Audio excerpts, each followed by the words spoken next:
সাইয়েদনা মূসা আলাইহিস সালাম আল্লাহর একবার জিজ্ঞেস করলেন, আল্লাহ মাইয়াকুনু জালিসি ইয়াউমাল কিয়ামা, আল্লাহ আমার সাথে কিয়ামতের দিন জান্নাতে সাথী কে হবে? আল্লাহ বললেন, জালিসুকা ফিল জান্নাতি জাজ্জার, তোমার সাথী হবে কিয়ামতের দিন বিচার শেষে জান্নাতে যখন ঢুকবা তোমার সাথী হবে একজন কসাই। কসাই চিনেন? কি করে? গোশত কাটে। সাইয়েদনা মূসা আলাইহিস সালাম অবাক হলেন, ঘটনা কি? কসাই, আমি হইলাম নবী আর আমার সাথে জান্নাতে থাকবে?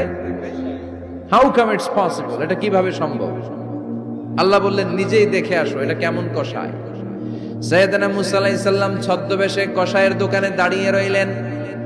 দেখলেন স্পেশাল বিশেষ কোনো আমল নাই, কসাই শুধু গোশত কাটে, গোশত বিক্রি করে।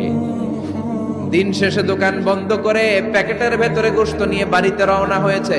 বাড়ির ভেতরে ঢুকে যাওয়ার পর সাইয়েদনা মূসা আলাইহিস সালাম ঘরের দরজার কড়া নাড়লেন। কসাই বলে,